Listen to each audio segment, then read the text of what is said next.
দবকাৰ ভিলেগুৰি হাফিজিয়া ও দিনিয়াত মাদ্ৰাসা আজি হল আমাৰ 14তম বাৰ্ষিক ওয়াজ মেহফিল।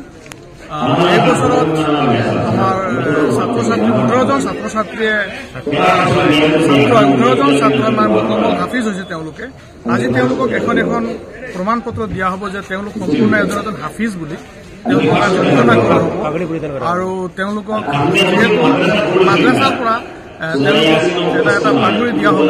তেওঁলোকক এটা সনদ বুলি যিটো কোৱা হয়, এটা চাৰ্টিফিকেট যে তেওঁলোক সম্পূৰ্ণ এজন হাফিজ বুলি 18জন ছাত্ৰক আজি দিয়া হ'ব। আপোনালোকৰ এই অনুষ্ঠানত ক'ৰ পৰা অতিথিসকল আহিছে? আমাৰ অনুষ্ঠান বিশেষকৈ অসমৰে হাইলাকান্দিৰ পৰা আহিছে, বদৰপুৰৰ পৰা আহিছে আৰু আমাৰ স্থানীয় হোজাই জিলা তেনেকুৱা আমাৰ বাহিৰৰ কোনো অতিথি আমি নিমন্ত্ৰণ কৰা নাই, যিহেতু চব অসমৰ ভিতৰৰে অতিথিসকল। বেলেগুৰি হাফিজা দিনিয়াত মাদ্ৰাছাখন যোৱা 2009 চনত প্ৰস্তুত হৈছিলে আৰু তেতিয়াৰ পৰা একেৰাহে দিনৰ অৰ্থাৎ আমাৰ দিনী যি শিক্ষা এই শিক্ষাৰ মানে ইয়াত প্ৰদান কৰা হৈ আছে। বিশেষকৈ ইয়াত হিজ শাখাৰ কাৰণে সুব্যৱস্থা আছে। লগতে দিনিয়াত অৰ্থাৎ যিখিনি প্ৰাইমাৰী শিক্ষা, ধৰক কোনোবা এজন ছাত্ৰ তালে বা হয়তো সি হাফিজ হ'ব পৰা নাই, তাতে সি গৈ পেলাই আমাৰ অন্য কোনো মানে হাফিজ হৈ পেলাই মৌলানা হ'ব পাৰে, সেই ব্যৱস্থা কৰা হৈছে।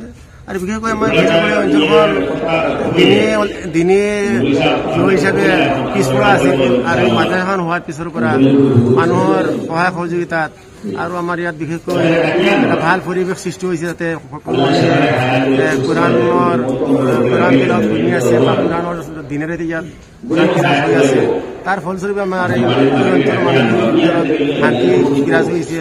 আৰু বিশেষকৈ আমাৰ ইয়াত বেলেগ মুছলিম বা বিভিন্ন সম্প্ৰদায়ৰ মানুহ আছে, সকলো ইয়াত আগভাগ লৈছে।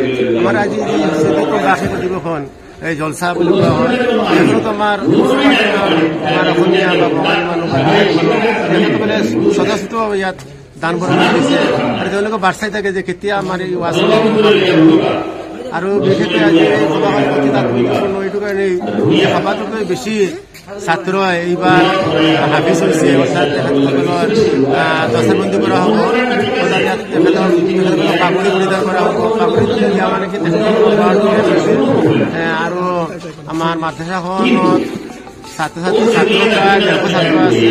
ইয়াত বৰ্ডিঙৰো বা টকা খোৱাৰ ব্যৱস্থা আছে আৰু আমাৰ শিক্ষক 5জন শিক্ষাৰ লগতে আমাৰ ইয়াত স্কুলীয়া শিক্ষাৰো ব্যৱস্থা আছে।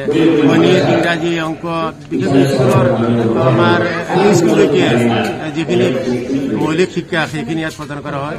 আমাৰ ছাৰ শিক্ষক মানে স্কুলীয়া পাঠ্যক্ৰম আমাৰ আমি যি এজন শিক্ষক ৰাখিছোঁ তেওঁ হাফিজো এইবিলাক মৌলানা এইবিলাক ইংলিছ এক্সপাৰ্ট তেওঁলোক আমি ৰাখি আছোঁ।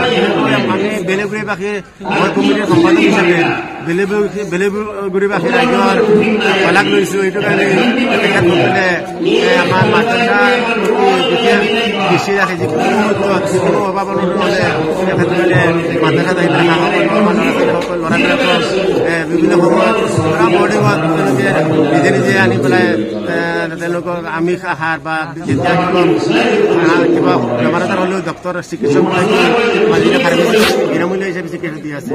লগতে সাংবাদিকসকলে আমাৰ ইয়াত আহিছে, আপোনালোকৰ শলাগ লৈছোঁ। আপোনালোকে আমাৰ এই মাদ্ৰাছাখনৰ এটা বাৰ্তা পঠিয়াওক আৰু বিশেষকৈ আমাৰ ৰমজান মাহৰ পিছত ৰমজানৰ পিছত আকৌ এডমিশ্যন হ'ব, তেতিয়াহ'লে আমাৰ এই মাদ্ৰাছাখনত আৰু ভাল ভাল ছাত্ৰ আহে। আমাৰ ইচ্ছা হ'ল যে আমি আগলৈ এইখন মাদ্ৰাছাক একেবাৰে দাৰুল হাদিছ কৰিছে ইনশাআল্লাহ আল্লাহ পাকে ধৰা দেখাই ৰাখিছোঁ। আৰু আমাৰ মাদ্ৰাছাত বৰ্তমানে বিল্ডিঙৰ কাম চলি আছে। আমি ইয়াতে আমাৰ এজন অসমৰ প্ৰখ্যাত আলিম মৰহুম এটা লাইব্ৰেৰী স্থাপন কৰি আছোঁ। আশা কৰিছোঁ এই বছৰ এইটো সম্পূৰ্ণ হ'ব আৰু ডাঙৰ ডাঙৰ আলিমসকলক ইয়াত আহি পদাৰ্পণ কৰি আছে। সেইখিনি আমাৰ সৌভাগ্য বুলি ভাবিছোঁ। আপোনালোকক আমি ধন্যবাদ জনাইছোঁ আৰু আশা ৰাখিছোঁ আপোনালোকে আমাক সহায় কৰিব আৰু দিনৰ প্ৰচাৰৰ কাৰণে